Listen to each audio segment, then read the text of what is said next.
We have 15 people down here that are doing their civic responsibility. They're getting paid $20 a day. Um, As you all know, you're all experienced trial lawyers. We, jury time is extremely valuable and extremely scarce. If I'm going to break at 4:30, if you have trouble managing your time, I can have cross-examination be a half hour, direct examination be a half hour, and redirect being 15 minutes if you guys need that to manage your time. You've had years, if not months, to take depositions of every expert. If you have elected not to do so, that's your own choice. But let's be a lot more professional in this matter as we go forward. And then do we need to put the TUI notification on for the next witness? Your Honor, I just laid the approval on the desk. I told Mr. Burkle that I was going to do that. I think that's all that needs to be done. Just set the ground rules for the content of his testimony. I do have the TUI letter dated December 16th, 2025.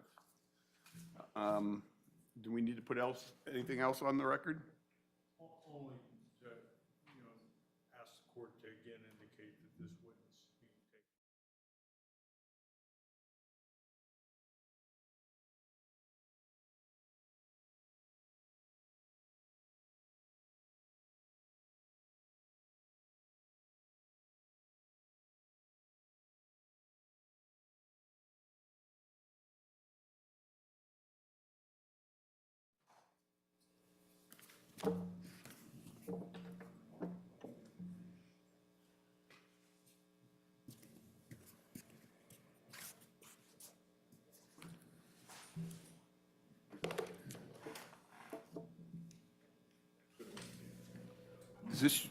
Is this who is testifying, Youngless or you? Yes.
Where's your running mate?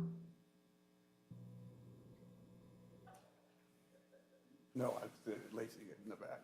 She's missing her running mate. Her brother is graduating from master's. So we have Eric instead. He's pinch hitting. We don't like the replacement. So you're replacing her. I got you.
Everyone can have a seat. Morning, everyone. You guys always show up on time. We're actually getting started. Well, the next witness is going to be a defense witness. We're going to take him out of order. And so it'll be a defense witness. Any witnesses on behalf of the defense? Yes, Your Honor. David Youngless.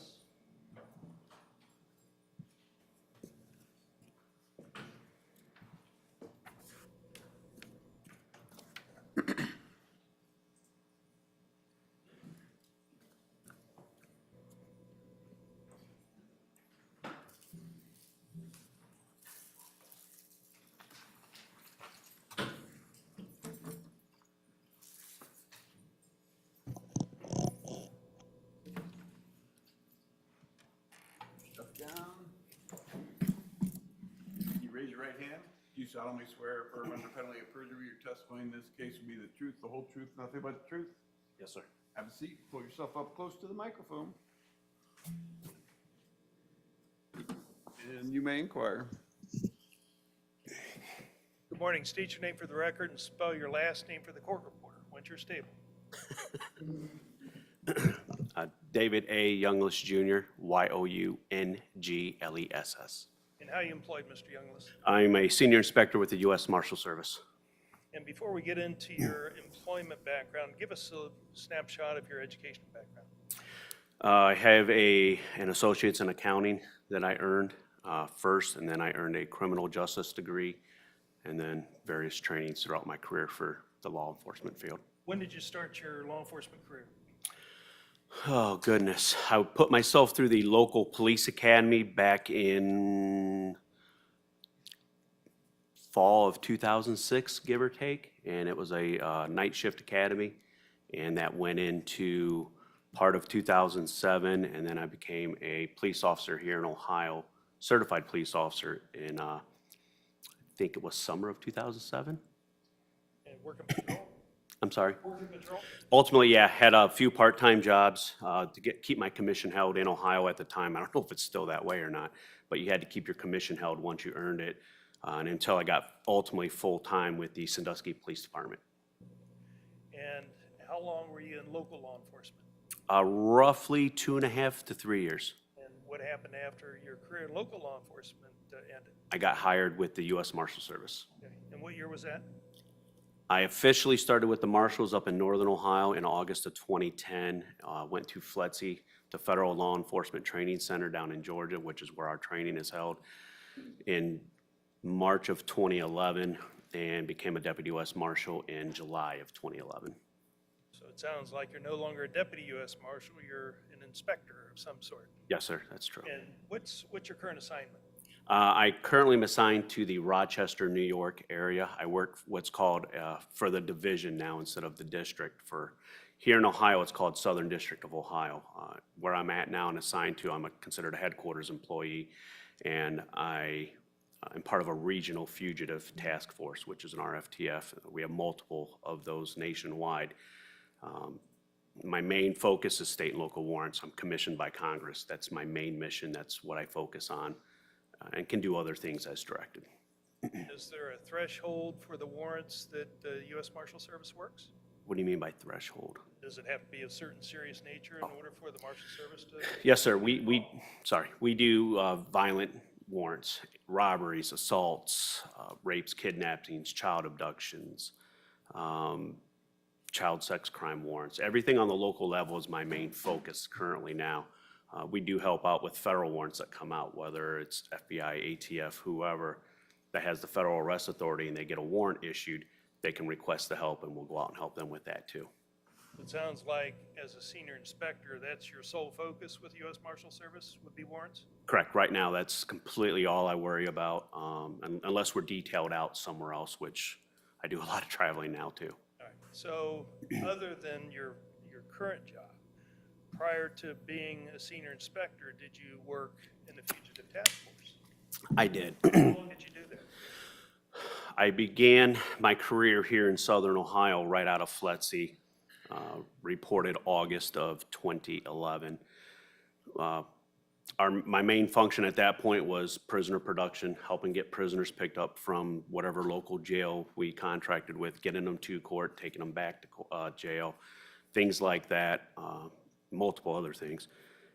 Started my warrant career in January of 2017, I believe it was. I was given a 6-month rotation with our task force that we were named SOFAS, Southern Ohio Fugitive Apprehension Strike Team.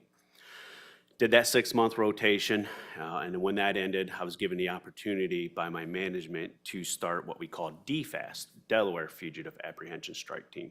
It was basically Delaware County, Union County, all the counties above Franklin County.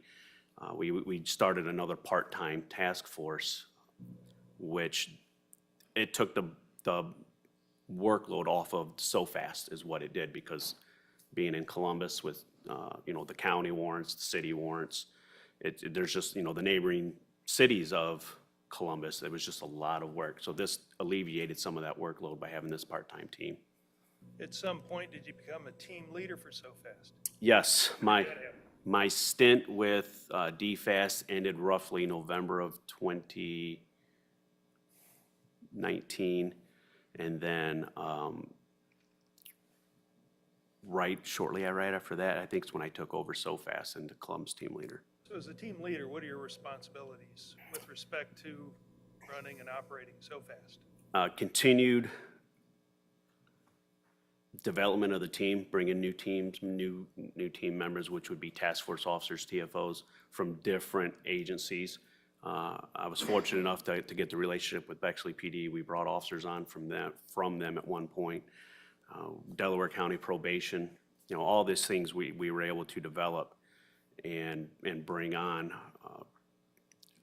top of the developing and bringing more TFOs on, the case management of it. I would have, at that time, I think I had 5 full-time task force officers. They were given government vehicles, by the Marshal Service, take-home cars, if you will. Managing them, they would be responsible for each of their respective agencies. For any cases that came through, they would go through them. Franklin County, they would be responsible to bring the warrants through the county. Adult Parole Authority, we had one full-timer. He was responsible for bringing all the, he was our main POC, if you will, through Adult Parole Authority. ICE, we had a full-time ICE guy with us, so anything they needed, they would bring through him, and so on. Columbus Police Department, the same way. On top of that, we would figure out our cases for the day based on severity, based on priority of what the actual warrant was for, how much manpower was needed for each case. I would have to look into all of that stuff. And then, just as importantly, the training of the team in itself, all of our part-time and full-time TFOs. I'd have to get with our training officer and make sure we would have training, at least monthly, or as much as possible. Sometimes it was more than monthly. It just depended on what was going on. When our trainer was available, he was a tactical training officer, TTO is what his official title was. So a lot of coordination into just the day-to-day operations, what we need to do, what needs accomplished, and based on the priority of the warrants. All right, so you talk a lot in acronyms. I can tell you've worked for the government a while. A POC, was that a point of contact? Yes, sir. And I think you said TTO? Tactical training officer.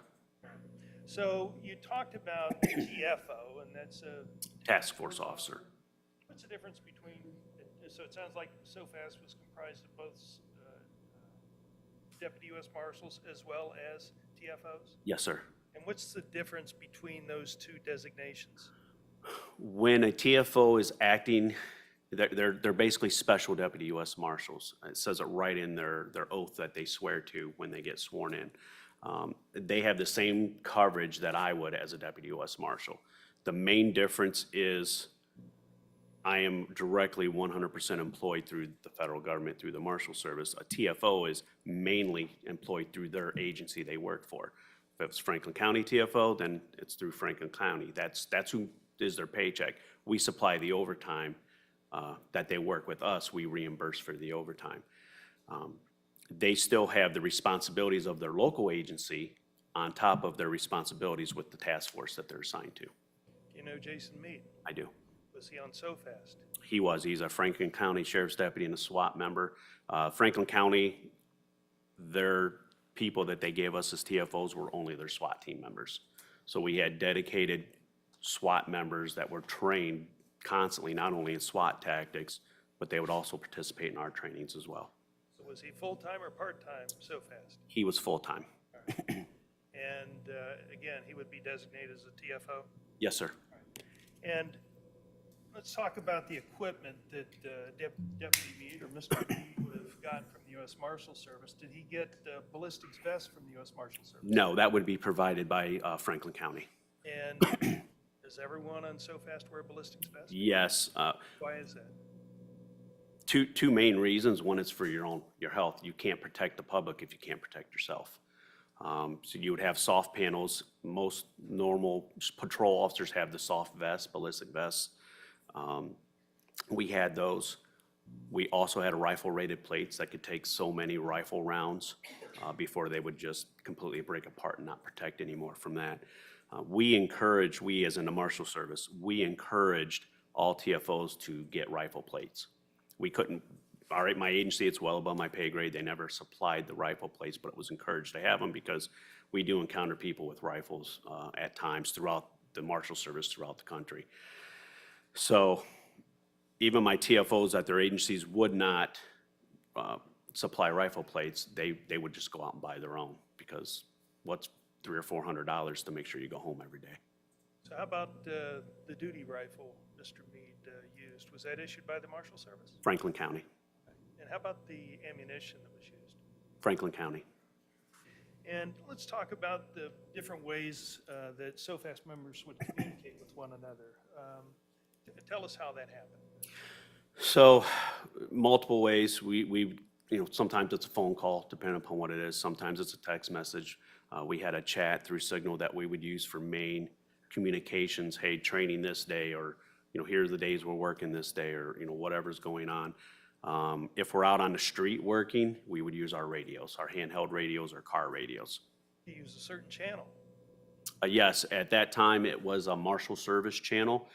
Nobody had access to it but us, so it made sense. Franklin County, APA, whatever the local agency was that was on our task force, we would do an MOU, a memorandum of understanding. The comms guy, communications guy for our radios that was in district for the marshals in Columbus, he would type up an MOU, that would allow for example, Franklin County, their communications persons to put the marshal channels on their radios. That's a radio that sheriff's deputy or that TFO in general always had with them. They always had their radio with them. They're issued radio through their department. It made sense, put our channels on their radio so they always have it, and we would just get on our channel and use that daily.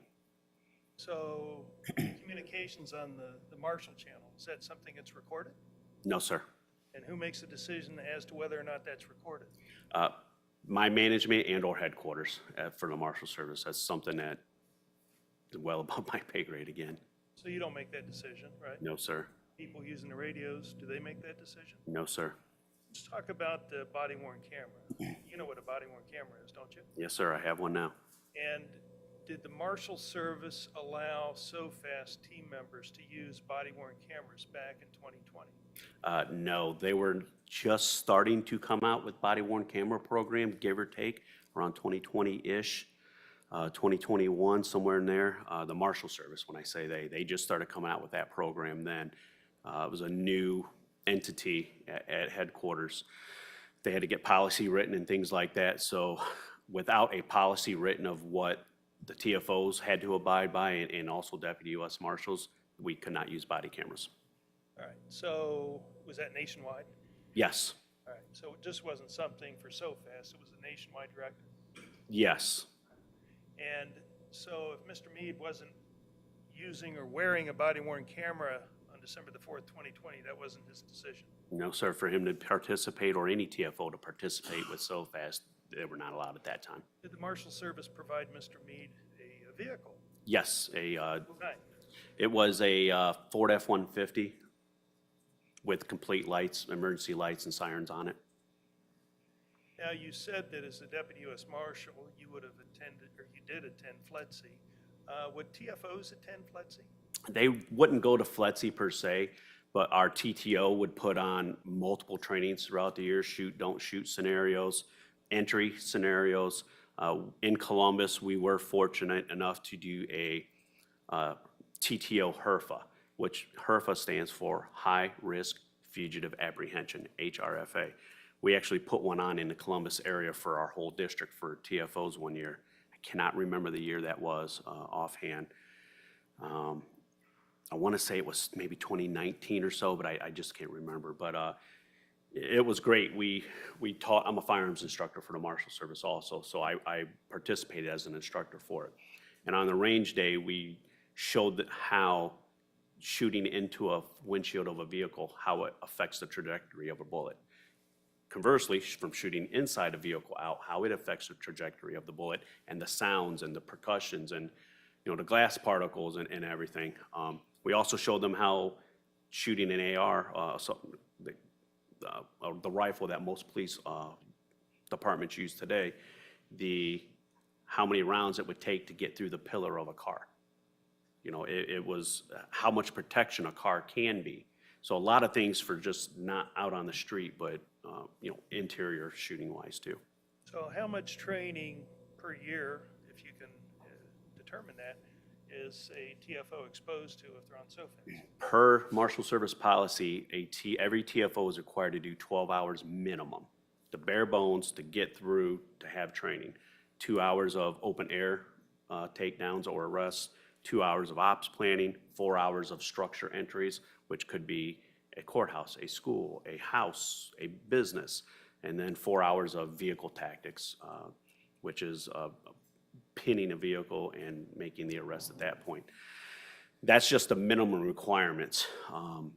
I know in Ohio at the time, we did a lot of training up until COVID hit, and because facilities were hard to get to and various other reasons, it was just hard to get everybody to do the proper training.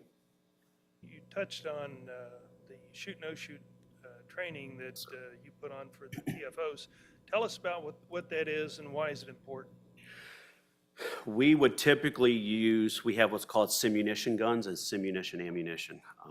Basically, the guns, sim guns, are pistols that look like our duty-issued Glock pistols. They're blue in nature, and they fire little bullets, the simunitions.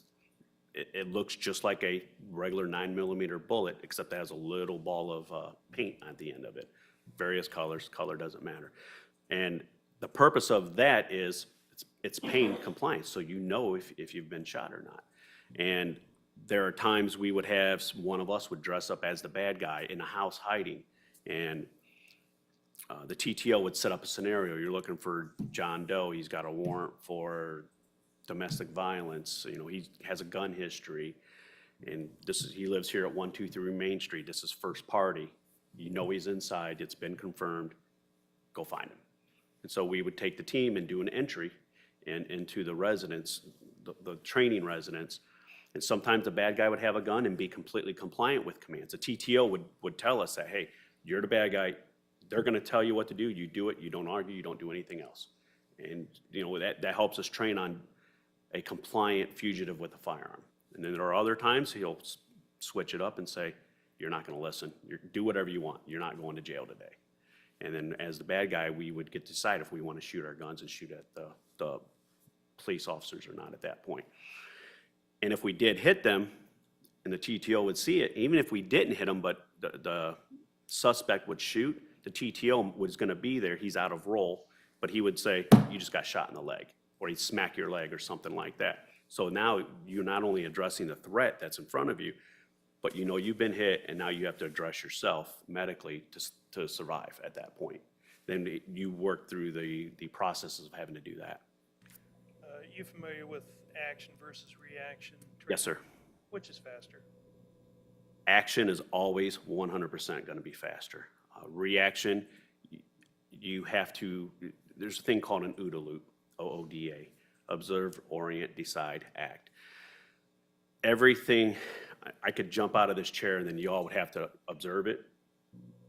You'd have to orient to what I did. You have to decide on what you're gonna do, and then you have to act on it. What do you need to do because I jumped out of this chair all of a sudden for no reason? everybody has an OODA loop, and it takes time for all of that to process. How much time? It depends on the person. Everybody's mindset is different, everybody's brain is different, everybody trains differently for scenarios like that. So everybody has a certain amount of time that once they complete their OODA loop, then they decide, okay, this is what I'm gonna do, this is what's gonna happen, and then they react to my action. It will always be slower, always. So is this training, again, that would be afforded to the TFOs on SoFast? Absolutely.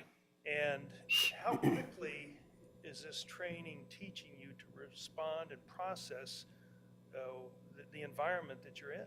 You have milliseconds to decide everything you do in this job, especially when you're coming under fire, when stress is indicated, or induced, not indicated. When stress is induced in any scenario where we're training in or in real life, when it does happen, you have milliseconds to figure out what you're gonna do. Whether it's, oh, I've been shot, I need to take care of myself. My buddy next to me's just been shot. You know, maybe your guy on the shield's been shot in the leg. How long is he gonna be able to hold that shield till he bleeds out? So you gotta now take that shield, put somebody else on the shield. You need to get him out, evac out. You need to get first aid immediately to him and then get him, whether it's at a hospital or get a squad on the way down the block. Because if the house isn't safe, no ambulance or EMT is gonna come to the residence or wherever you're at until the scene is secure. Final type of training I would like to discuss with you, Inspector Youngless, is the use of force continuum. Is that training that is afforded to TFOs? Yes, as a. What is use of force continuum training? So with TFOs, they have potentially two uses of force that they have to abide by. They have their local agencies, and then they have to, their local agency, they also have to pay attention and know the Marshal Service use of force. We don't have a continuum, so to speak. We have threats, unknown threats, active threat, known and unknown threats.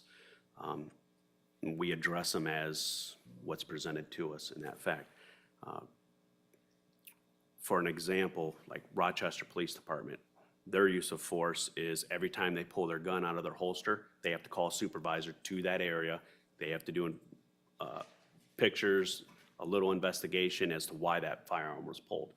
If you can imagine with the Marshal Service, when you're approaching houses or penning a vehicle and you have to have your firearm out because it's all violent at that point, can you have a supervisor come out to every scene for that local police department and complete his investigation that he has to do? It's not feasible. So for that PD, they were told you will abide by Marshal Service use of force when you're with the task force. Right. So what guides the level of force that you're permitted to respond to the threat? What the threat portrays to us. Okay. And give us examples of non-lethal force. Non-lethal uses of force would be if somebody decides they want to fight us. You know, they're blading, they're putting their fists in their air, blading their bodies, yelling at you. We're gonna fight, I'm gonna beat your ass. You know, that happens. People will just tell you what they want to do at times. So many mannerisms. They could take their hat and their sunglasses off because they don't want to get this, you know, their hat scuffed or their sunglasses broken. And at that point, that's all less than lethal force. So as for me, I would have to make a lot of decisions on, with what just happened in front of me, you know, how big is this person? Is he 5'2" and 80 pounds, or is he 6'7", 250? He's a lot bigger than me at that point. What's he doing? You know, is he yelling? Is he telling me we're gonna fight? Is he approaching me? Then I have to decide, okay, what am I gonna do? Am I just gonna go hands-on with this guy? Am I gonna use a baton? Am I gonna use OC, or am I gonna use my taser? Can the level of threat change throughout this encounter? Absolutely. And what do you do when the level of threat increases during this encounter? If it increases to a deadly force situation, then I have to transition to a deadly force situation at that point. What could change that is it started off as he's yelling, he's putting his fists up, telling me we're gonna fight, and then he picks up a shovel from the ground or something like that, or a chair. At that point, yeah, he could beat me unconscious with either of those. He could end my life at that point. And if someone is pointing a gun at you, Inspector Youngless, describe, ladies and gentlemen of the jury, how the Marshal Service considers that sort of a threat. That's absolutely deadly force. That person at that point, when they're pointing a firearm at you, they're intending to take your life. So we are now reacting to that, and as I explained earlier, it's always going to be a little bit slower than the actual action. So at that point, when the firearm's pointed at us, we have to stop the threat. And do you train your TFOs to wait for the person posing a threat to shoot? No, sir. You train the TFOs to wait and see if a safety is on the firearm being pointed at you? No, sir. When the stress of a firearm is pointed at you, it's hard. A lot of things close in. Your body gets into a defense mode, if you will. Sometimes when gunshots are going off, for example, you know, it's called audio inclusion. Your hearing just stops. Like you don't hear the gunshots, but all your focus is on what's in front of you. You know, your body just shifts naturally sometimes to be able to address the threat in that manner. You have to wait to see if the firearm's operable. Yes. No, we don't have to wait, but, sorry, I The misunderstood. firearm that's pointed at you. If it's pointed at you, it's a deadly force, we have to stop the threat at that point. And do you teach and train the TFOs to respond to a deadly threat with a taser? No. Why not? It's like taking a knife to a handgun fight. If someone's pointing a gun at you, you don't point a less than lethal option at someone that can take your life. That you will lose that fight every single time. So you said earlier on that you train TFOs as well as other marshals to stop the threat. Yes, sir. What do you mean by that? If is a deadly force situation and you have to pull your firearm and you have to shoot, you shoot until the threat is stopped. You don't keep shooting until they stop moving. It's nothing like that. You shoot until the threat has stopped. And could it be when a gun drops from the threat's hand? Okay, the threat is stopped at that point. You have to handcuff. You have to secure the firearm. And then if you struck the shooter, with your firearm, you need to perform life-saving measures at that point too. Is there any way to predict how many rounds it's going to take to stop the threat? No, everybody's different. The human body is an amazing thing. Everybody's will to fight is different. Some people, they don't have a will to fight. It's a flight mechanism. They'll run instead of fight. They'll freeze instead of fight. Other people, they just fight. And it's your will to fight and how much your body can handle. As long as your heart's pumping, your lungs are moving, and your blood's flowing through your body, you can fight until you just don't have the fight anymore. So if a person, let's say I'm that person, you know I have a firearm, and I'm turned away from you, and you can't see my hands, do I pose a threat to you? You do pose a threat, yes. How? You can easily just put your hand behind your back, put it around your shoulder, put it under your arm. You can easily shoot at any point. Okay. You don't have to turn around to actually shoot your gun. But as I'm turned like this, with my hands so you can't see them, but knowing I have a gun, do I pose a deadly threat to you? You do. Even though you have the firearm, you're still a deadly threat for the reasons I just mentioned before. Now, what would you do to this person that is turned, can't see their hands, you know they have a firearm? What would you be doing to that person, and how would you train the TFOs to deal with this person? We're not going to approach them or move closer, obviously. Distance is our friend at that point. If we have cover, maybe if we're in a house, maybe it's a corner we have cover on. Maybe, it's a cabinet or something.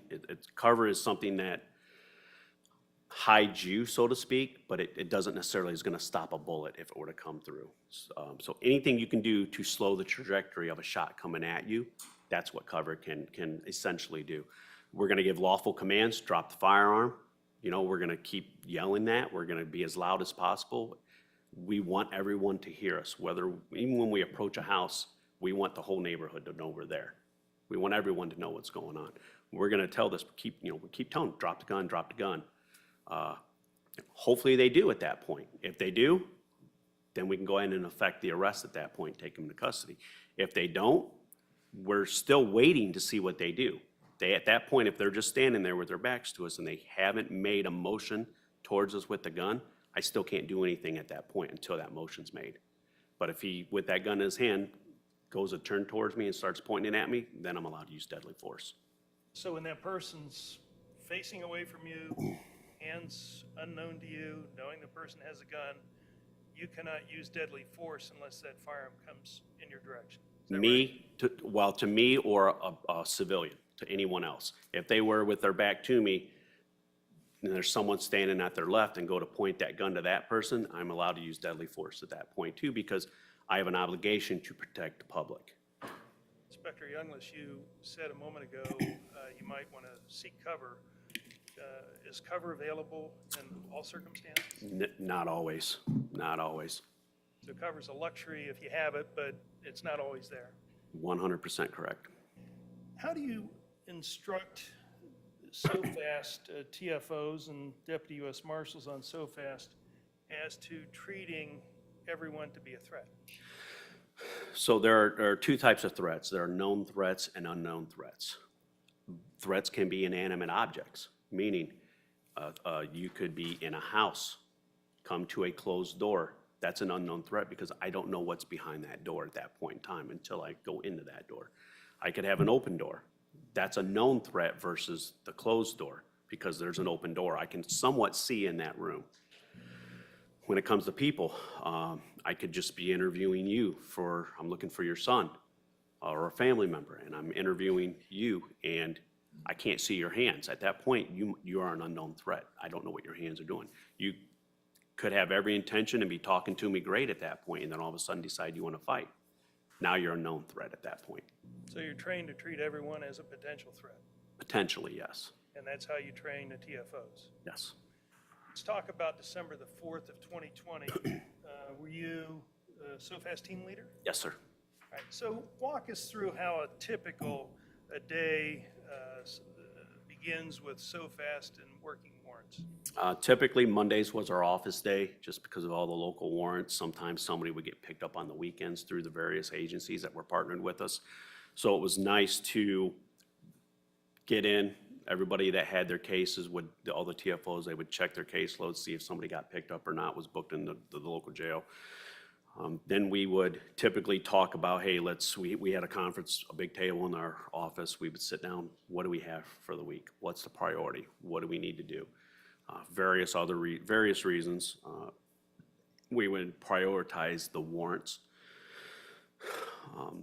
Depending upon how serious the warrant was, if it was a murder warrant and known to have a gun, then yeah, I'd like to have a lot of people available for that. So I would have to, although it may be a priority warrant because it was a murder warrant, we may not be able to do it right away because I don't have the manpower that particular day, because people take vacations, people get sick, people get hurt at work and they have to miss time on it for that. So I'd prioritize the manpower and the caseloads that we had, and then we would work the cases at that point. Now, let's assume that we're going to go work a warrant today. I assume your day is probably 3 or 4 hours old by now. Yes. And would there be a briefing that would start the day? Yeah, depending upon the location of the first warrant, we might even meet at our office first thing in the morning, brief it right there, go out to our cars, gear up, and roll out. Sometimes we'd go to a county that's an hour or 2 hours away and help out with that. So then we would drive out to that area, get somewhere near it, find a nice safe location, brief it, go over obviously the fugitive's name, what the warrant's for, who owns the warrant, meaning what agency put the warrant out there, go over their criminal history, if they're known to have weapons or guns. Dogs are important. Nobody wants to get bit by a dog, cops included. What vehicles they may or may not drive, who else may be living in the residence with them. Girlfriends, wives, spouses, kids, are kids involved? That's just some of the examples of things we discuss relating to the residents. So all this information is unearthed through the investigation before the warrants worked? The warrant will initially get entered into our system. It's called capture. We would get what's called a FID at that point once we enter it in, and a FID is a federal ID number. Every case we work, we adopt, has to have a FID tied to it. Once we get that FID, then the TFO that's in charge of that case, he will start his case workup. All the things I just mentioned, that TFO will start digging into all of that, see what he can find. as many answers as he can find to those questions. Sometimes they don't hit everything, and during the briefing, he might not even mention about a car, and one of us may say, well, does he drive a car? Oh yeah, shoot, he does drive a car, and this is what it is. So the briefings are nice because it gives the rest of the team time to possibly ask questions that the TFO just forgot to address. And that's not a bad thing. That's what the team aspect is about. So is this the process and procedure you remember occurring on December the 4th, 2020? Yeah, when we started our day, absolutely. How many warrants, if you remember, how many warrants were being worked that day by the Marshal Service, and so fast?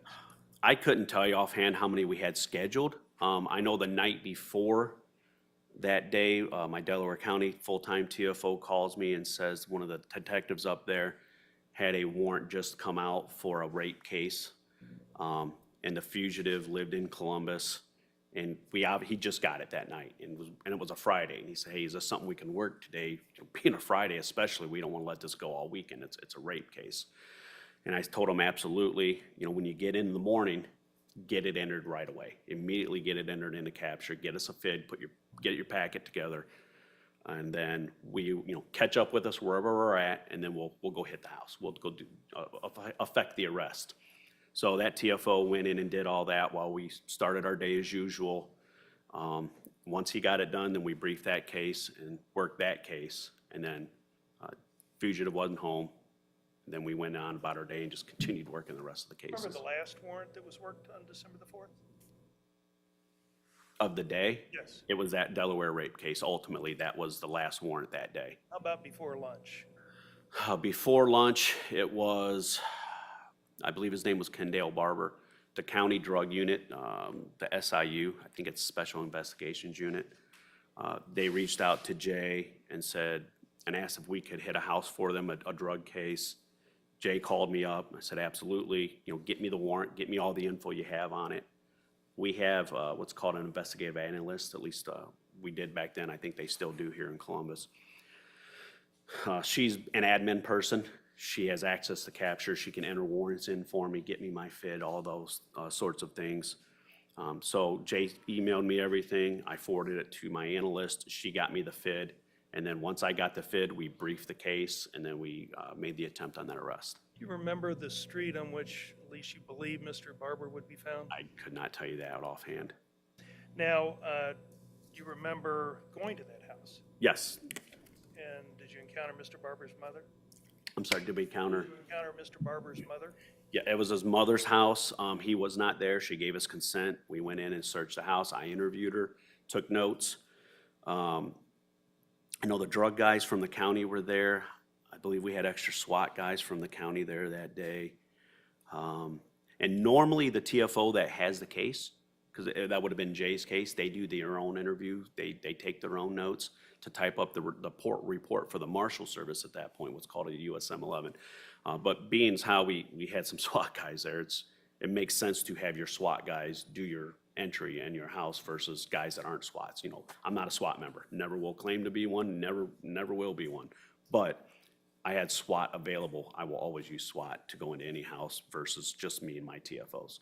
So Jay was still a Franklin County SWAT member also, so he helped his SWAT guys clear the house. When you're saying Jay, you're referring to Jason Meade? Yes, sir. So the Barber warrant became Mr. Meade's warrant? It was ultimately his, yes. And so I think that you said that you were satisfied that Mr. Barber wasn't home, and so remember the time of day that this was attempted? Yeah, it was lunchtime. All right. And so what'd you do once Mr. Barber wasn't located?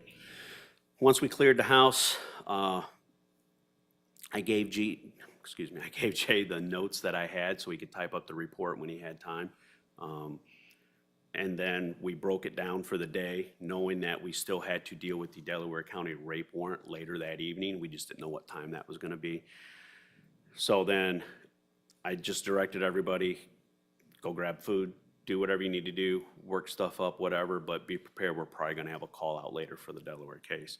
So the TFO that was riding with me, we left and just a few minutes away went to Wendy's to go grab lunch. All right. And who was the TFO that was with you? If you Mark Brown out of Zanesville PD. So the other TFOs or deputy U.S. marshals that run so fast were instructed to get lunch, go back to the office, and await further direction, right? Basically, yeah, do whatever you need to do at this point until you get the call that we need to respond to the Delaware case. So you're at Wendy's.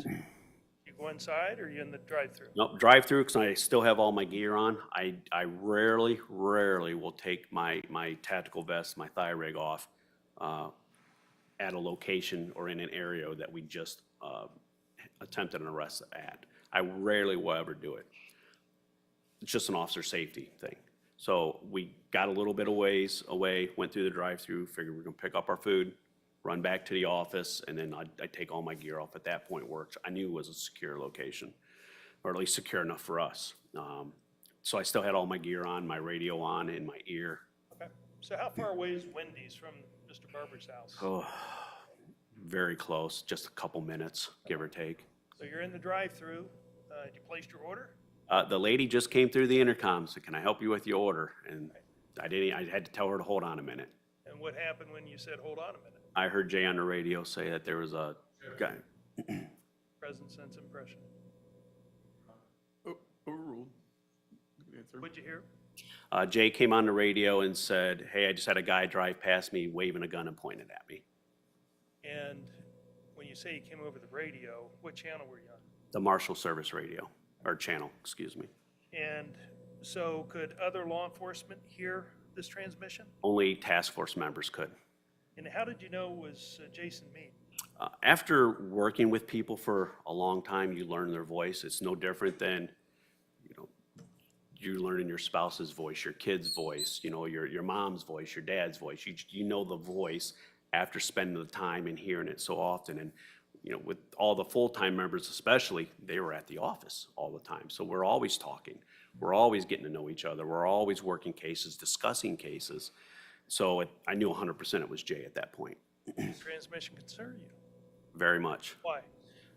I've got not only a teammate, but there's an officer that's with an excited voice saying someone's pointing a gun and waving it at him as they drive by. So that's an officer safety risk. And it's also a risk to the public. If they're gonna do this to a police officer, my immediate mindset is, who else are they gonna do this to? So what was your immediate response when you heard Mr. Meade on the radio? I actually looked at the TFO next to me and I was shocked. I was like, did I just hear that right? And he says, yeah. So I said, Jay, repeat. And he repeated it again. I said, where are you? He said, same street, which told me we were still on the same street from the Barber case. And then I got on my radio and said, anybody that still has your radio on, get back to where Jay's at right now. Based on your law enforcement training, was Mr. Meade's airing of his observations an important act for the police officer to do? Oh, absolutely. They've just observed someone waving and pointing a gun at them, so that's a life or death situation at that point. And like I said a few minutes ago, if someone is willing to do that to a police officer, are they gonna do that to a civilian? Odds are yes, based on my training and my career. So you were a patrolman for a while, A little bit, yes, sir. and if you observed that or experienced that, would you want to investigate? I would have a duty to investigate it, Would you want to pursue that person? would have a duty to pursue that. Why? Part of being a police officer, whether you're local or federal, is you have to protect the public. You have to protect the public. We are the ones that rush towards the danger. School shootings, a business shooting. We could go in the media and just look at all the examples just in this area alone, and we have an obligation to respond to that threat and stop the threat. Can there be any more serious threat than a person waving a gun in a car pointing at other people? A deadly threat is as serious as it gets. So would you agree that generally that the U.S. Marshal way is slow and steady? When we make approaches when we enter structures, whether it be a house, a school, a building, unless it's an active shooter situation, which that's completely different, our method is slow and methodical.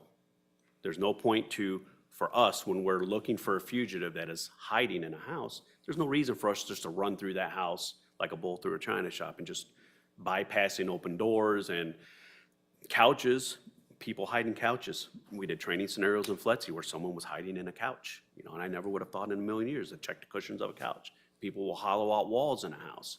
So there are things you can look for that are changes in a home that you can find someone hiding. In a bathroom where your toilet paper roll is stuck to, drilled into the wall. I've seen a hideaway door there. You just pull that off and there's a hiding space right there in the wall. So rushing through a house does no good for our approach to find a fugitive that could be hiding. So we do slow and methodical, take our time. If we have confirmation our fugitive is in the house and we don't find them, we do a secondary search, sometimes a third search, because there's a hiding hole somewhere. You ever hear of exigent circumstances? Absolutely.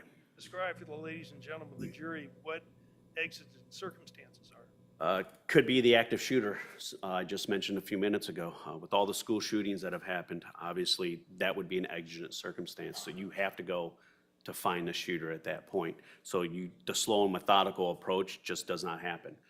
Used to be, when I first started about 19 years ago, it was, well, you wait until, you don't ever go into an active shooter by yourself. You don't do it. You got to at least wait till you get 2 or 3 more people with you. That has since changed because now you give that shooter more time to kill more people, hurt more people. So we are now taught and have been for a number of years, active shooter or exigent circumstance, you need to respond right away as safely as you can, but you have to respond. You have a duty. Would you categorize a person who pointed a gun at a police officer who then got in or was driving his car when that happened, parked the car and got out of the car and is eluding police officers, is that an exigent circumstance? Absolutely. Why? Where are they running to? That's the first thought that comes into my mind. It was my impression Jay did not know who this person was. I'll sustain as to that and move the strike. Okay, go ahead. Typically, in an exigent circumstance, you don't always know who the suspect is. And if they're not stopping to your sirens and your lights when they're on, and then they get out of a car and start running, they're still not listening to your commands. If they go towards a school, a house, an office, whatever the structure is, you don't know where they're running to. You don't know who's in that structure. You don't know who may not be in it, maybe an empty place. You don't know that if you don't know the person you're dealing with. And at that point in time, if it's exigent, you typically don't know who you're dealing with. You talked about lights and sirens. What other ways does a law enforcement officer have to make himself identifiable to the public? On our tactical gear, we'll have patches. We were issuing, the marshals, when I say we, the Marshal Service was issuing a back patch that had a reflective part of it where if light was flashed on it in the dark, you could still see it. I would say U.S. Marshals Task Force or Task Force Officer. There are patches on your front you could put on, police, badges for your local agency, things like that. So from what I think you just said, if it's an exigent circumstance, slow, methodical's out, you have a duty to go. Yes, sir. How about if it's just you? Your team is not available. It's if the suspect is now jumped or got out of a car that they were in and they're running towards a structure, you don't know who's in that structure. You have a duty to protect the civilians that are in that structure if there are some in there, and you don't know unless you pursue. Right. So you hear Jason Meade on the radio, sounds like several times. Do you hear any more communications from Mr. Meade on the radio other than the ones you've already told us about? No. Once I got on the radio and told everybody that could hear me get back to where Jay was at, it was just a matter of minutes with lights and sirens on in my vehicle to get across. Morse Road is various parts of the day is just horrible with traffic. So once I got through traffic and got there, I don't know the exact location other than it's that street. So then I'm looking for Jay's vehicle then at that point. I'm looking for, and just because where his vehicle is at, it doesn't necessarily mean he's right there. If he's in a foot pursuit with someone, excuse me, I have to now, as we're driving by houses, me and the TFO, look in between the yards of the house. Is this, okay, do we see anybody running? It doesn't necessarily have to be Jay or another officer. It could be somebody just running. And that's a clue that, okay, maybe that's the fugitive, because I don't know what the fugitive looks like at this point yet. So there's a bunch of factors we're looking at, but my main thing I'm looking for, okay, where's this truck at? That's gonna be the best indicator, at least where to start to try to find Jay. Do you know if other SOFAST team members heard your radio transmissions or Mr. Meade's? Not asking the content, if just whether they heard. May we approach? Yes.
To rephrase the question. Thank you.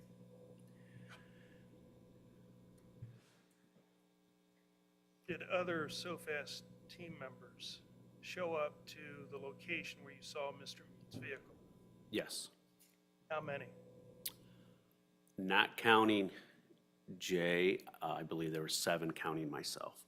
This would have been after your radio transmissions, Yes, after Mr. Meade's radio transmissions? yes. And were you the first on scene? No, TFOs Rosser and Yukovich were the first 2 there. They arrived just before I did. And who came after you? Who arrived after you? Let's see, actually, and TFO Barnhart was also there prior to me. So TFOs Rosser, Yorkowicz, and Barnhart were there right before me. Then myself, TFO Brown, and then TFO Hawkins and Gordon arrived after me. And they would have already left for the day per your instructions? Yeah, everybody kind of scattered to the wind, waiting to, see when they're gonna get called back out. Then they reappeared to the location where Mr. Meade's truck was found. Yes. So what is your primary responsibility, Inspector Youngless, when you arrive on the scene? I have to assess the scene, assess the area based on what little communication I had with Jay just prior to my arrival. After you assess the scene, what'd you do? I find his truck, lights are still on, I see him standing there. I only see Jay, I see Rosser's, he was a full-time TFO through Columbus Police Department. I see his truck there. I knew TFO Yorkowicz rode with him that day, so naturally I'm thinking, well, I've got Jay standing here by his truck. I've got 2 other TFOs somewhere that I don't know where they're at. And I did not see TFO Barnhart's vehicle at that time. So then my first thought is, where are these guys at? Where are my people at? So I approached Jay. I asked him 2 questions. At first I asked, are you okay? Because I don't know what all just happened because we had radio silence. He nodded yes. And I asked him, did he pull a trigger? He nodded yes. And that was, stay right here, don't move. Where's everybody at? That was the final question. He pointed towards the house. As I start walking up the sidewalk to the house, I see one of the thigh rigs on the ground. It's a duty rig, if you will, too. It's termed a thigh rig because it used to be your gun holster was on it. I mean, it still is, but it would wrap the bottom half of the holster, you'd tie or strap it to your thigh. And I see one laying on the ground with no gun in it. That's a huge concern to me because now I have a TFO that might also be in distress. Where's his gun on top of that? Could he have been in a fight? Sure. Could the bad guy have, overwhelmed him and taken his gun? Absolutely. So there's so many things I'm trying to process and assess at this point as I'm just walking to the door of the house. I get to the door of the house, immediately I see TFO Barnhart performing life-saving measures on someone on the ground there. So that's how I knew for sure TFO Barnhart obviously arrived before I did. He's there doing life-saving measures. I get inside the house. To my left, and that's a kitchen. I see a pistol laying on the ground. I see TFO Yorkowitz. As you go to the left, there's a closed door on the right and then an open room, which I don't really know what it is, but I've been in enough houses to assume it's probably a living room at this point. That's considered a known threat. We don't know what's in that living room. He can't, Yorkowitz cannot go past that closed door. You don't pass up a threat unless, an unknown threat, unless there's something you have to, say if there was another shooter in that room or something, then he would have to address it. So he's doing what he's trained to do, is wait here, hold that hallway. He's not only doing that, but he's also covering TFO Barnhart, who's performing life-saving measures. TFO Barnhart cannot continue doing that if someone's trying to get through and trying to attack him or you know, fight with the other TFOs. To my right, to the right of TFO Yorkowitz was another small hallway. And that's where I see TFO Rosser with his no thigh rig. He has his vest on, but not completely strapped on, if you will. It's kind of hanging on the side. And he does have his gun, which makes sense to me of why, you know, there's a thigh rig with no gun laying on the concrete. He's holding that hallway. And one of the many, many great things the Marshal Service is trained when we're doing entries is, let's just keep this simple. Let's not overcomplicate it. What do you have? What do you need? That simple. It's a great approach to everything. So as I see all this going on, I'm like, what do we need? What do we have? What do we need, guys? What do we need to do? And we're both like, hey, we have this area here, which is the kitchen. We have it cleared. There's people in the house. We don't know where they're all at, but there's people in the house. How'd you know that? Based on what Rosser and Yorkovich said. I don't know if they heard people, saw people running. I don't know. That was your assessment. That was my assessment once I got to the house. So why is that important? Now I know what we need to do. As TFO Barnhart is performing life-saving measures, no ambulance or squad is going to ever come to that house that's not cleared and safe at that point.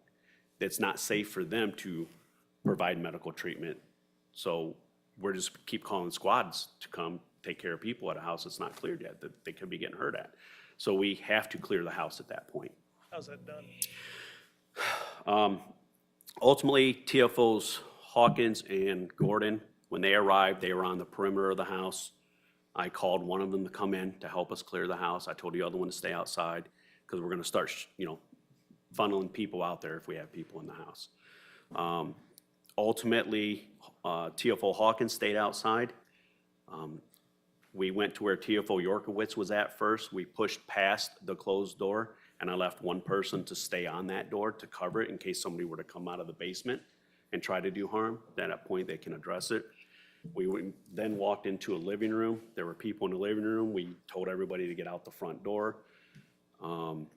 Made our way around, kind of looped around, if you will, checking each room as we came by. There were other people in the house. We were telling them to get out of the house too. Ultimately, everybody complied. At one point, TFO Hawkins radioed to me, hey, because of the wind and stuff, it was a little chilly. He's like, people are cold out here. Can we get them in a car? And I'm like, absolutely. The car is not going to start, though. We're not going to let a car start up and people drive away. These are potential witnesses here, you know, or victims. We don't know at this point. We need to keep these people here. So Hawk let them get in the car so they could at least stay warm and out of the wind. And then we finished clearing the whole first level. And then ultimately in the basement, myself, TFO Brown, and TFO Gordon went into the basement and cleared the basement, ultimately making the house safe. All right. And in this process, are you pretty authoritative? Yes, sir. Using a loud voice? Very loud voice. Cussing? Absolutely. If people aren't listening and yelling and screaming and cussing at us, because, I mean, let's be real, who wants forced out of their house? I get it. I wouldn't want to go either. But sometimes you just have to. And so, yeah, very loud, very authoritative, making sure everyone was out of the house. When you arrived on the scene, Inspector Youngless, would you describe what you were trying to assess as chaotic? I had a TFO that had been in a shooting. I've got a suspect with a gun laying next to him on the ground with another TFO performing life-saving measures. I had a house full of people apparently that I didn't know if they were unknown threats at that time. So we had to take as much of the chaos and control it as much as possible. and get people out. And as soon as we could get the house safe, that's when we could get the paramedics up to do what they do. May I have a moment, Your Honor?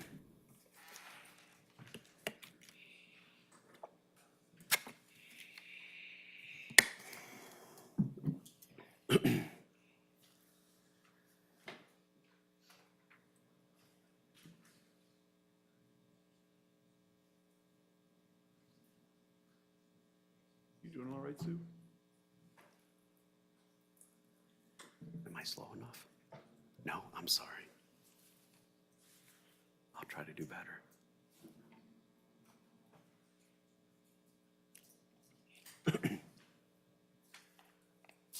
A couple of questions, Inspector Youngless. Obviously, you didn't see Mr. Meade pursuing Mr. Goodson's car, did you? No, sir. And did you see if Mr. Meade had activated his pursuit lights? I didn't see him activate them, but when I arrived, they were on. So you don't know if he used those pursuit lights when he was pursuing Mr. Goodson? I don't know for sure. It's just, Same with the siren? same with sirens were not on when I was there, but doesn't mean they weren't on at any point. And you said that the pursuit lights that you saw aided you in finding Mr. Meade's vehicle? Absolutely, because he had an F-150, I forget what color, and, I mean, how many of those exact same F-150s are in the, just in general there, so his emergency lights 100% made it easier to know where to start. Thank you. Yes, sir. Any cross-examination? Yes, Your Honor.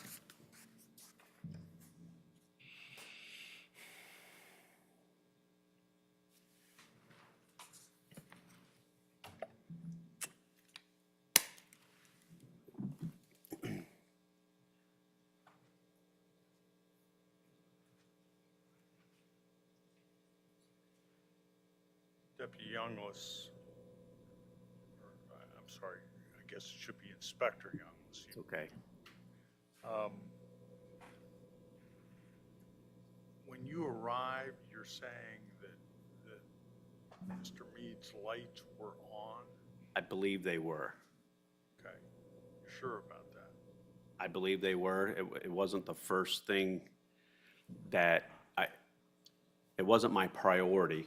I just had to find him, and I believe they were on at that point when I arrived. And you say he was standing by his, Near his truck, somewhere near his truck, I believe. okay, and this was,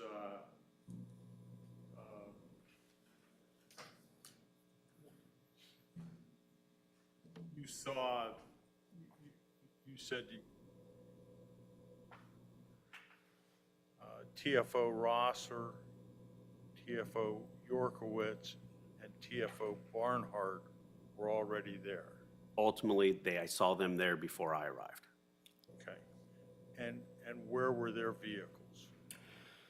I couldn't tell you the exact position of their vehicles. I just remember seeing Rosser's vehicle and knowing that Yorkowitz rode with him that day. I did not initially see Barnhart's vehicle when I first got to the house. It wasn't, Where did you park your vehicle? it was right there on the street near the house. Exactly what location right there, I can't tell you, but it was near the residence, near where Jay's truck was at. Okay. The street is States Place, correct? I will take your word at that, sir. Okay, well, all right.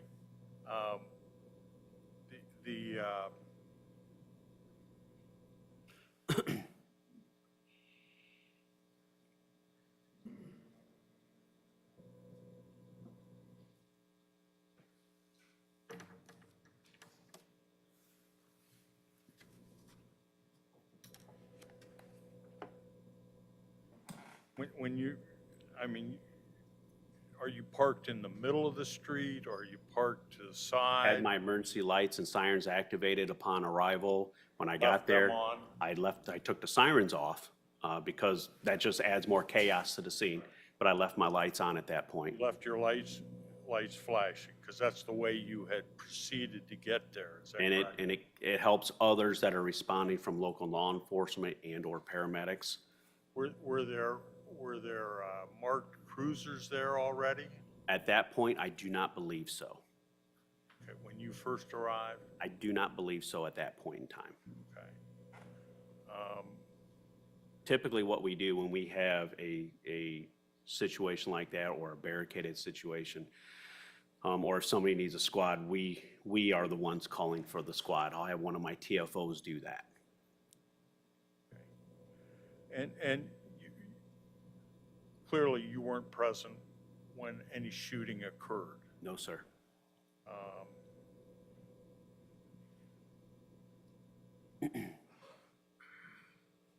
So you did not witness any kind of an encounter that Mr. Meade may or may not have had? No, sir. Okay. You've talked at length about training, and you've talked about threats, and you've indicated that, yes, of course, when someone is pointing a firearm at another person, that is a deadly threat. Yes, sir. And in order to be justified in using lethal force, there has to be not just a deadly threat, but an imminent deadly threat. Isn't that correct? That can add to it, yes. Well, isn't that correct, that just the existence of a deadly threat is not justification for using lethal force unless it is an immediate? Well, a deadly threat could be you pointing a gun at me right there, and that's justified. So if you want to add the word, Don't speak over each other. I'm sorry. And that would be an imminent threat if I pointed the gun at you. sure. Now, if I have my back to you, that's not an imminent threat. Depends. What are you doing if you have a gun in your hand? If you're just standing there with your back to me and no other, Do not talk over each other. trying to answer your question, sir. Sorry. If I have my back to you, whether I have a gun or I don't have a gun, at most at this point, I'm a potential threat. Is that correct? You are a threat, but there are facts that need to be known also that you just took out of it, and you said may or may not. So the facts would be, if you're standing there with your back to me and there's no gun in your hand, you're an unknown threat at that time. If you have a gun in your hand, you are a known threat with the potential for deadly force. And is there a difference between a known and unknown, I'm sorry, strike that. Is there a difference between an unknown threat and a potential threat? I guess what's your definition of a potential threat? My definition of an unknown threat is the example I gave. I've got a closed door and an open door. What's behind that closed door, I don't know. That's unknown. What's in this open door, I can see some of that room. I can see that's a known threat, so I'm going to go to the known threat first. Could be in a bedroom, you have a closet door that's closed, and then you have someone sitting in a bed with their hands underneath the sheets or with a weapon near them. I have a closet. The closet is a 100% threat. It's an unknown threat at that point because I don't know what's in that closet. Could be anything. Could be nothing. The person's sitting in the bed with a weapon near them or their hands underneath the bed sheets, that's a known threat. I have to address that first. So I guess it would depend on your definition, sir. If you can't see the hands, there's a potential threat. That's a threat. Yeah. It's a potential threat. In my opinion, if I can't see someone's hands and their back is to me, that's a threat. Okay. It's not a potential threat. I can't see their hands. They could have anything in their hands. The only thing I could be able to see immediately would be a rocket launcher.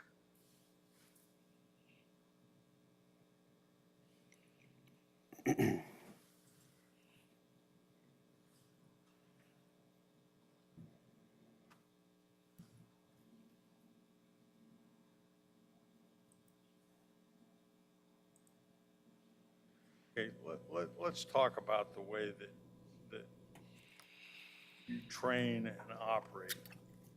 Train and operate with the idea of a team concept, isn't that correct? Yes, sir.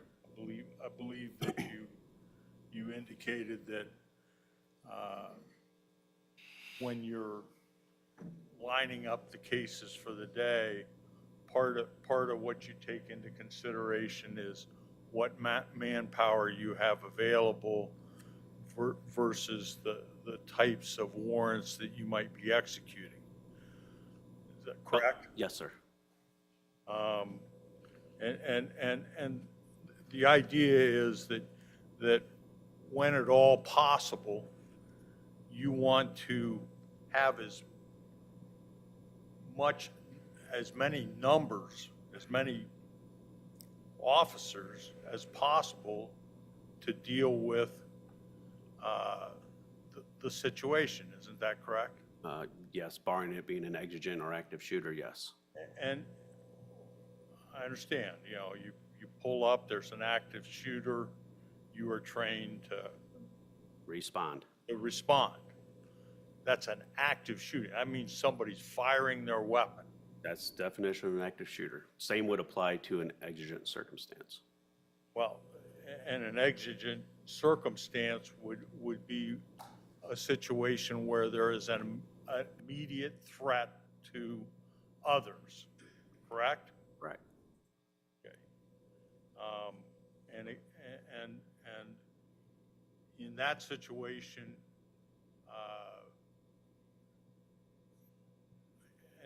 and that's the type of situation you want to avoid, is that right? I'm not following your question, sir. Okay. Poorly phrased.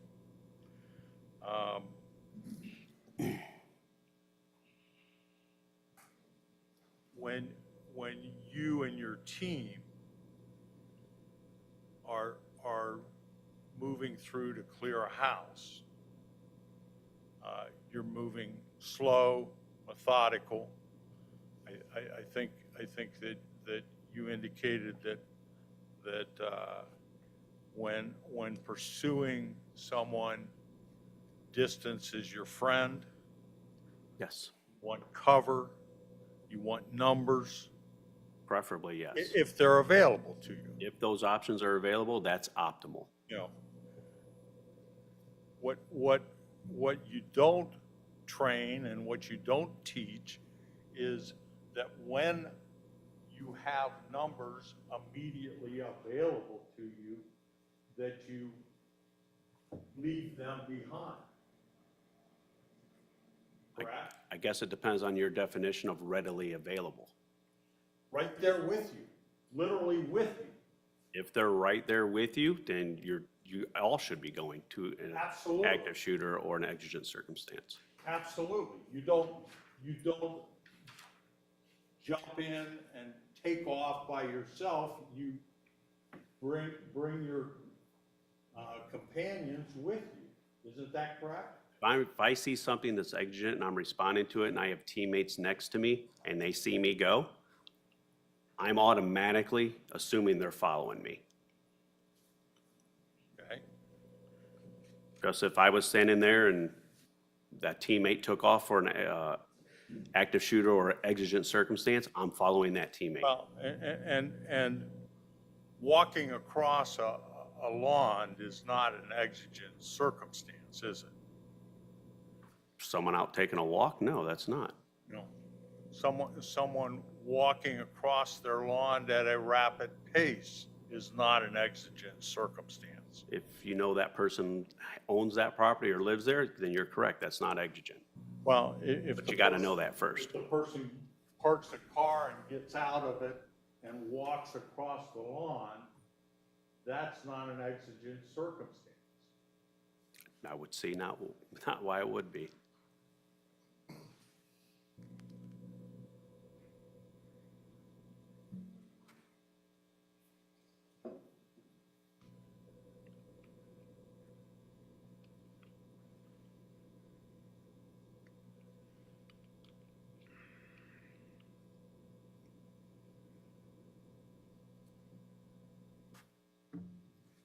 Now,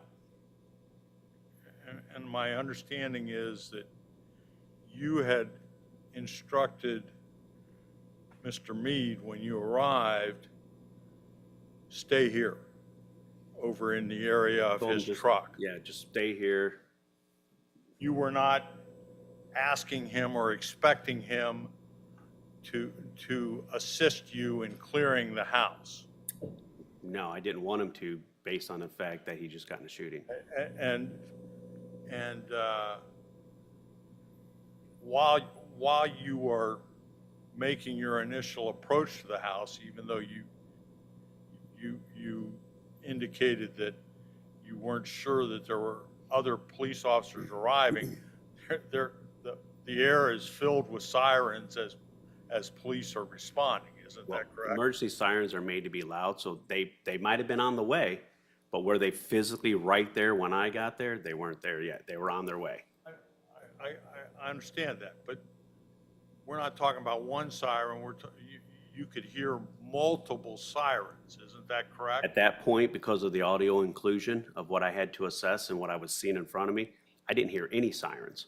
That's why I can't tell you, and I know for a fact there were none there when I got there, but I can't tell you how close they were, how long till they responded. I didn't hear any sirens or anything because of everything I had to process at that point in time and assess. You're not saying there weren't sirens. There could have been 3,000 of them for all I know. So you're- I just didn't hear them. Not talk over each other? I'm sorry. Apologize. So you're saying that as you're taking in everything, you didn't hear any sirens? Correct. That was not my priority to listen to see how soon other officers are going to be responding. That was not my priority. That wasn't important to you? It's absolutely important, but what I have to assess when I arrive is what do I have, what do I need? And at that point in time, I had, as I explained, I had Jay standing there. I had a TFO's gun belt, thigh rig, laying on the ground with a gun missing. And I, at that point, knew Jay was in a shooting. So I need to assess, and once Jay pointed towards the house, that's the area to go. I needed to then figure out, okay, with all this going on, the first thing I'm not gonna do is stop and, well, I don't hear sirens. I mean, that's not a priority at that point. Is it important they get there? 1,000,000%. It's important that local law enforcement and EMS are responding. Never will argue that point with you, but that's not my priority at that point in time.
Yes. We can get one right now. Ladies and gentlemen, we're going to take a 15-minute break. Do not discuss this case among yourselves. Do not permit anyone to discuss it with you or in your presence. It is your duty not to.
we need to put anything?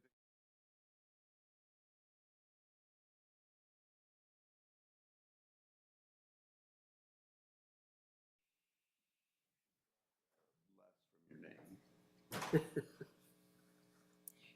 All the time, a lot of times when I'm checking in somewhere, calling something, it's, oh, Mr. Douglas. No, no.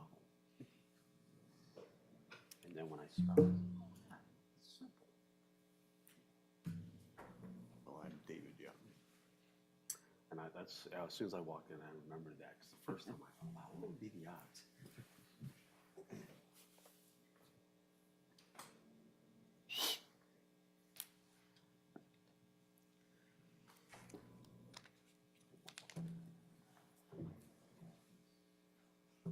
Last time I was in Rochester, they've seen the better days. It's, there's no shortage of work up there. So it's been an experience. Have you been there through the winter? Yes, so I got there July of '24. And believe it or not, because I'm not in Rochester, I'm about a half hour south. The weather there has been better than what you guys had here in Ohio, in Columbus. Believe that or not. Snow. Yes.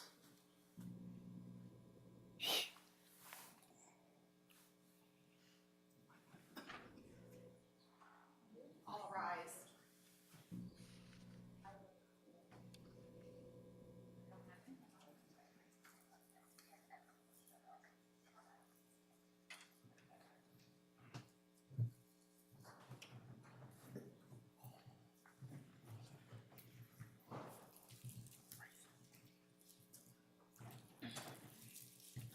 Everyone can have a seat.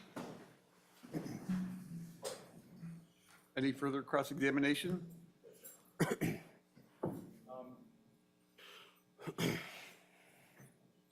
Inspector Youngless, what kind of vehicle were you driving that day? Oh, goodness. I think I can't remember if I had a Durango or I had a minivan then. I don't remember which I had. Okay. And they're not similar. To show my ignorance in automobiles. Is a Durango like It's a smaller SUV. I think like a black Durango? dark colored black Durango. I think that's what I had then. Okay. But don't perjure me on that one. It was a marshal's vehicle. 100% emergency vehicle, undercover vehicle. So it had all the lights and. Lights, sirens. And if you recall, what kind of vehicle or let me put it this way, do you recall that Officer Rosser was driving a pickup truck? He had a Ram, Dodge Ram. Okay, and TFO Barnhart also had a Marshall vehicle, is that correct? He did. And it was a truck as well? Some sort of a pickup truck? It could have been that, or maybe he had an SUV, but it might have been they had an SUV and then went to the pickup truck very close to that time frame. So it was one of the two. I just don't remember what he had. Okay. I'm going to show you what's been previously marked State's Exhibit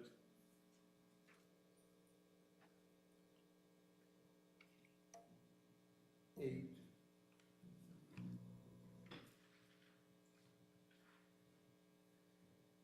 Can I have the screen there, please?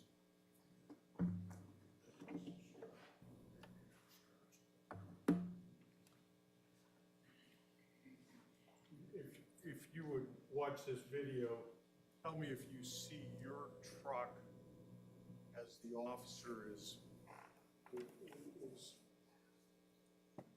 walking away from his cruiser.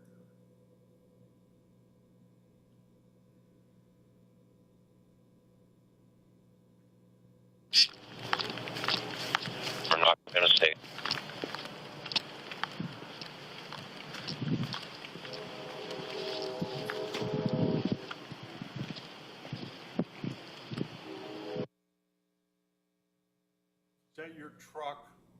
or your vehicle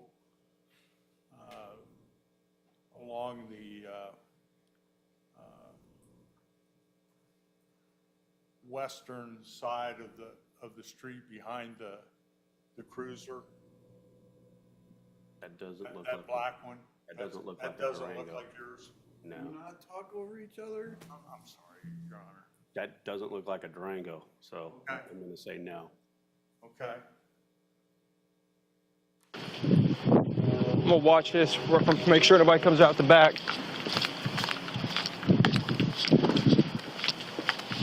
Full on 72. Are you on the 3, sir? Negative, sorry.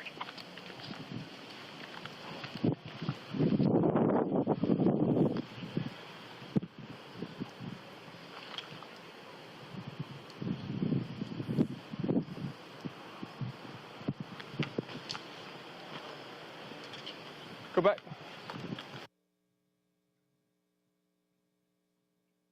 The truck up, like, if you can see, it looks like there are three pickup trucks kind of lined up there.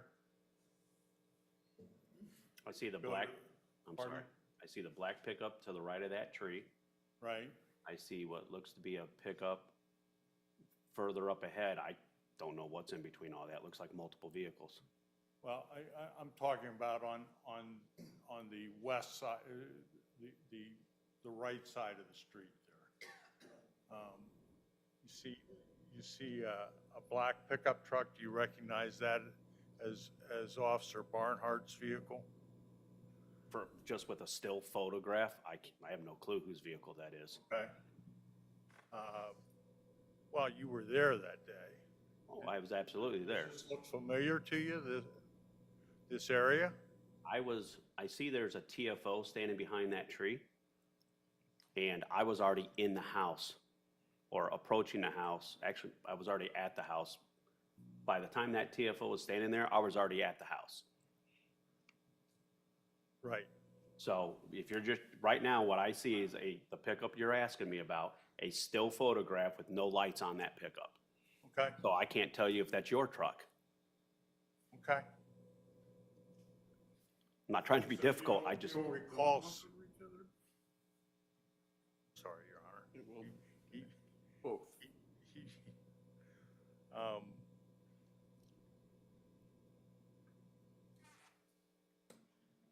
Do you recognize the truck at the head of the line there? no, not from this distance, I do not. I can tell it's a truck, I Okay, can't tell you whose it is. okay. And you don't recall it from when you were there that day? Not offhand, no. You don't recall that as being Mr. Meade's truck? Based on the photograph I'm seeing, I can't tell you whose truck that is. Okay, It very well could have been his truck. Based on this photograph, I cannot confirm or deny that. okay. Well, I'm asking you, from your memory of that day, is that truck in about the position that you saw Mr. Meade's truck when you arrived there that day? I would need a closer view and the actual video versus a still shot from this distance Okay. to confirm or deny that.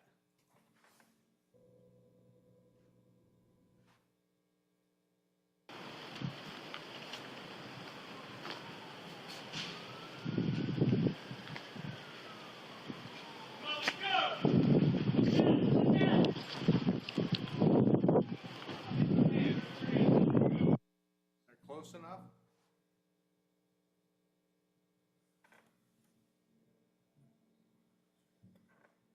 I see two pickups, I see two cars along the side, see a third pickup on the other side of the cars. I still can't tell what type of pickup that is. Could be a Ram, could be Rossers, it could be Meade's, it could be Barnhart's at this point. I mean, I can't physically tell without seeing vehicle emblems, sir, from this distance. Well, you were there that day. Absolutely. You don't recall those trucks lined up that way? I remember seeing Meade's vehicle, and that's the one I approached. And you didn't pay attention to any other vehicles? My focus was him because of his radio traffic to me, and then I had no radio traffic with him. So my focus was finding him. I had no idea if any other TFOs were even there until after I got there and started approaching the house. Send them out to me. Okay. So,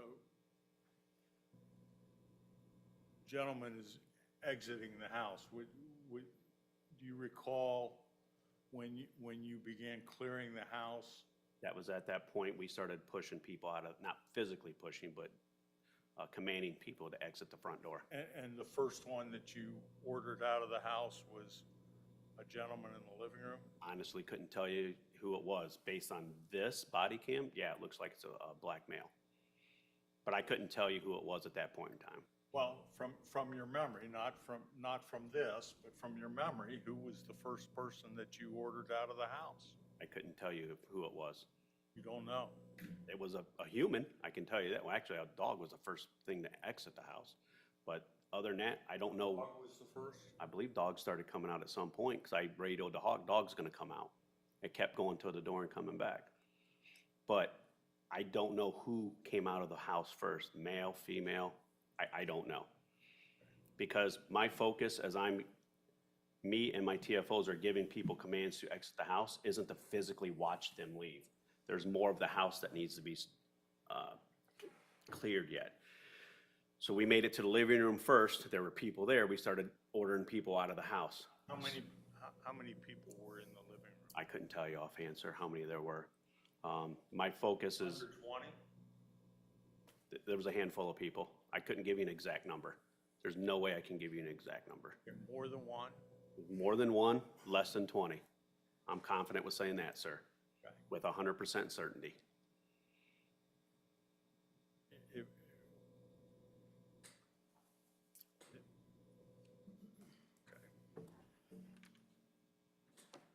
So let's see if we can get a better look at. Just get out the line of fire. And this one will nephew. All right. You see lights going on that black SUV that we were looking at earlier? At the very far right of the still shot, Yes. I don't see any lights on any vehicle. Where, is he coming out? I see lights going. Let's back up here.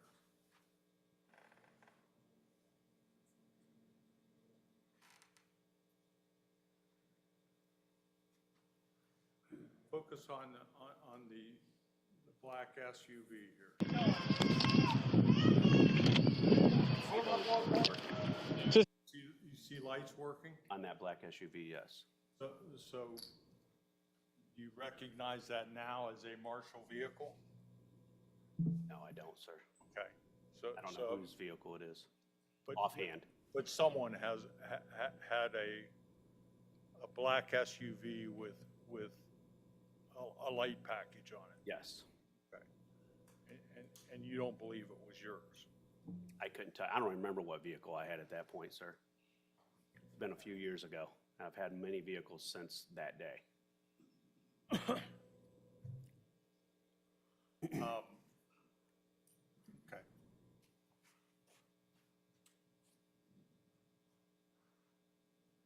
get out the line of fire. And this one will nephew. All right. Where, is he coming out? He's a licensed carrier. Go back out that way. Just go back that way. That's my little nephew. He's probably walking in the house with a rifle, but he's a licensed carrier, sir. He has If anybody seen, do we still need car from 60s into them? He has an AR. Anybody get seen advised? I got it. 20 to 60s. Hey, firm. Hey, Hey, Starks County, also. You would agree at this point there are more than just the marshals? Oh, absolutely, sir. Coming, it's 1 block west of them. is there anywhere me and my daughter can sit in? It's cold out here. Yeah, they're making entry in now. Just hold there. This one will nephew is a licensed carrier, sir. I'm trying to get security. SAT, I'm going to pull it up in there. Okay. You recognize recognize anybody's voice there? Not on that CPD radio communication. In the video? I didn't, the only voice I heard was the radio transmission. If there's more than that, I didn't hear. We got a medical scene, but Yeah, I know, that's what I said. Don't send it. Recognize that voice? No, You didn't? I didn't hear what, Recognize that as Mr. Meade? I didn't even hear what the person said, sir. I don't know what the voice is. I know my voice sounds different on camera. When I hear it, to me, I'm thinking, that can't be me. But I know I sound differently on. But I believe on direct, you talked about, you recognize Mr. Meade's voice over the radio because you work with him every day. You guys, are very familiar with one another and so forth. Isn't that correct? 100%. That's via our radio with no lights and sirens and all the stuff going around. And that's when we're in range of the radio. I can absolutely clear that out. I couldn't understand who that was at that point. Okay, that wasn't my question. My question was, you testified on direct that you were very familiar with Mr. Meade's voice because you work with him daily, you've interacted with him. That was one of the reasons that you recognized his voice over the radio.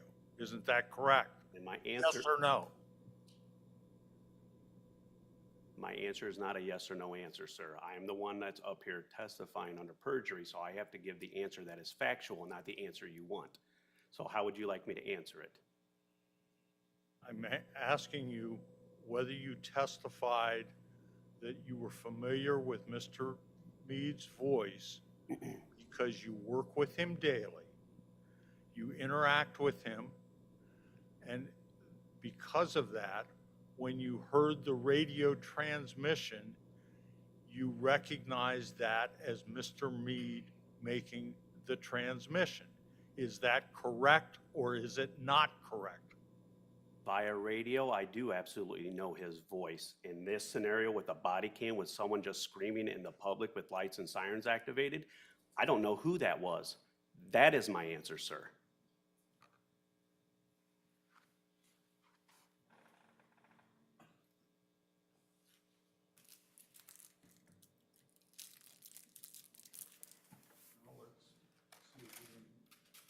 Counsel, before you play tape, you have a question pending?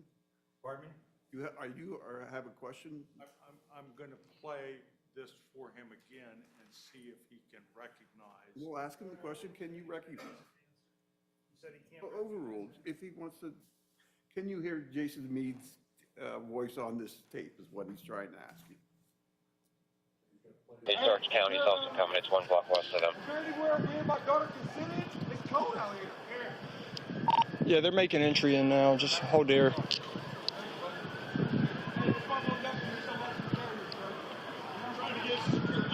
SAT, I'm gonna pull it off. Okay. All right. We got a medical scene, but Yeah, I know, that's what I said. Don't send them in yet. okay. Did you recognize Mr. Meade's voice? So many different people talking, all the sirens and lights and then sirens there. I did not recognize his voice in an open air situation like that, Thank you. that far away. Thank you.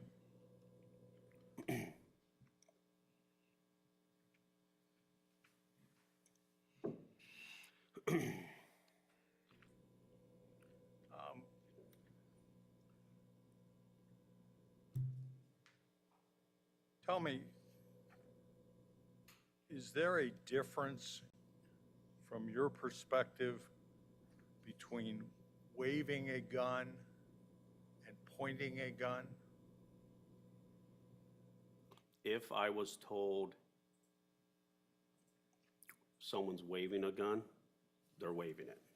If I was told they're waving and pointing, they're waving and pointing. Okay. And if someone were to say they were waving a gun at them, what do you interpret that to mean? If someone's waving a gun at someone, they're pointing it at them too. I don't physically see how you can wave a gun at somebody and that not be a threat.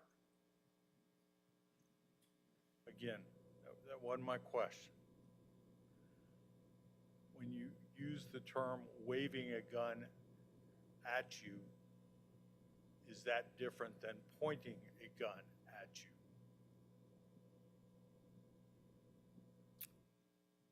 If they're only waving it, I don't know that it's different. I don't see the difference in it, because a gun present in any situation is a deadly violent threat. And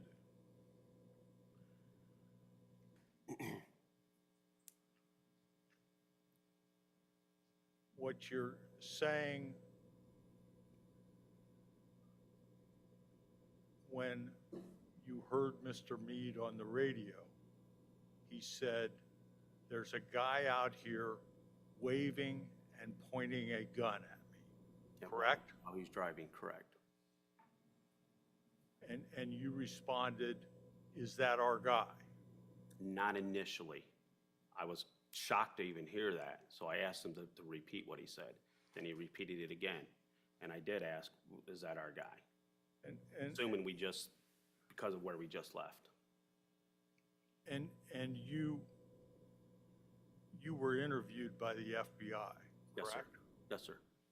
And in your statement to the FBI, you never said waving and pointing, did you? That was so long ago, I have no idea without going over that interview, sir. Well, you weren't trying to be deceptive to the FBI, were you? I told the truth there, just like I did here. And so if the FBI officers that were at that interview came in and said you never said anything about pointing the gun, you wouldn't dispute that, would you? I would have to see my interview and have my recollection recalled.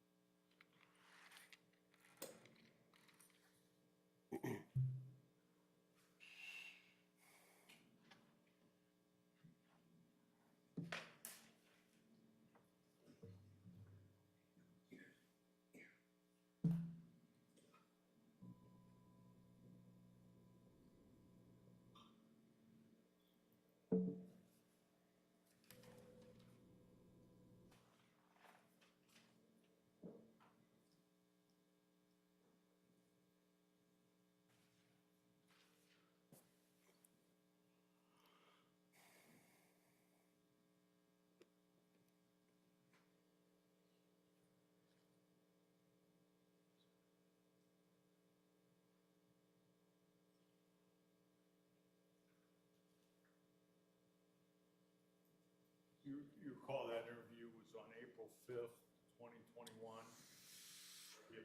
approximately the time frame?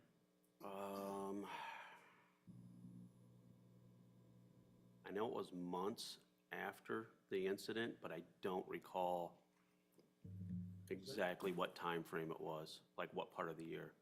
And it was at the U.S. Attorney's Office, is that correct? Yes. And I had my attorney with me on the phone during the interview.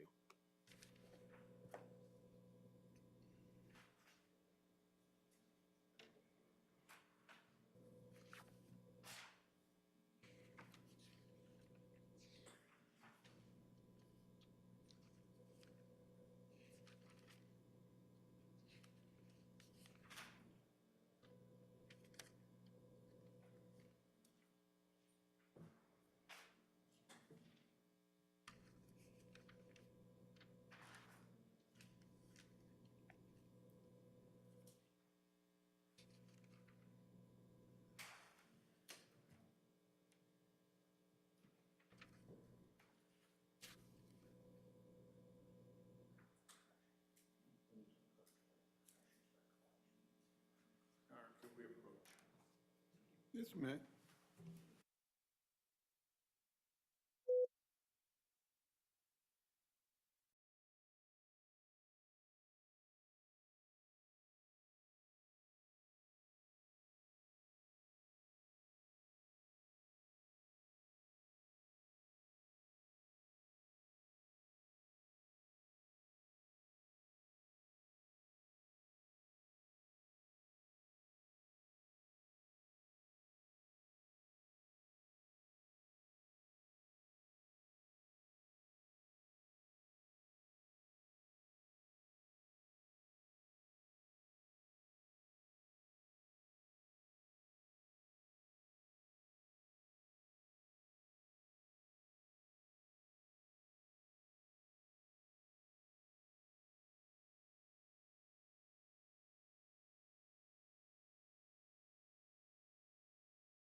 Any further questions on behalf of the state? Or cross-examination?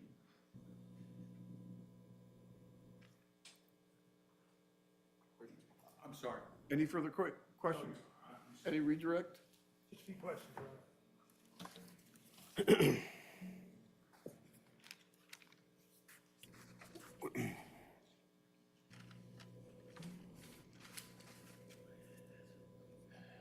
Inspector Youngless, Mr. Merkel had created a hypothetical for you, asking you to assume a person's getting out of a car, walking to a house, and you concluded that on those facts, that wasn't an exigent circumstance. Do you remember that exchange? I do.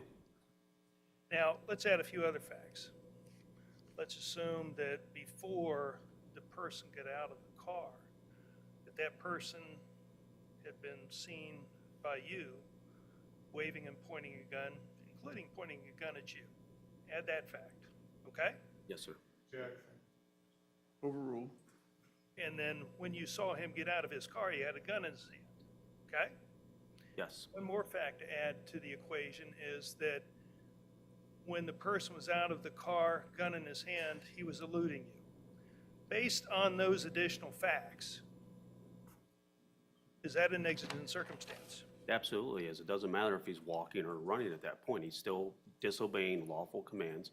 He waved and pointed a gun at me, and he's eluding me, going towards a residence that I don't know who's in that house, who owns it, who lives there, who doesn't live there. You He could be also- crawling through that yard. It's still exigent. You also said to Mr. Merkel that distance is your friend when you're approaching someone. You remember that exchange? Yes, sir. Isn't it true that distance isn't your friend when this person is eluding you with a gun in his hand? Correct.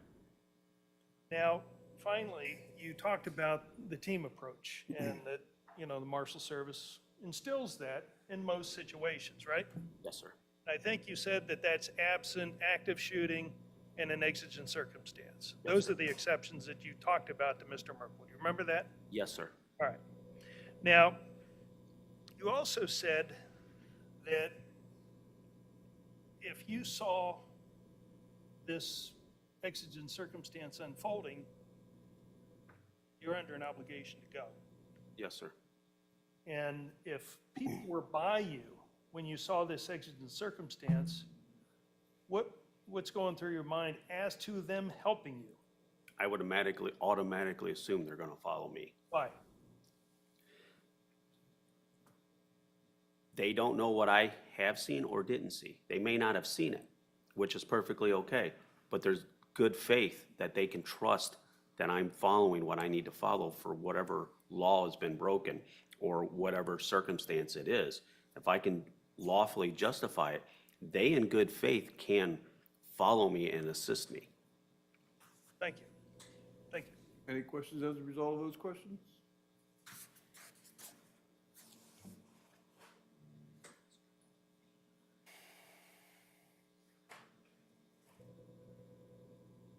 No, you're high. All right, you can step down, take everything that you brought, your keys, umbrella. Thank you, sir. Council want to approach?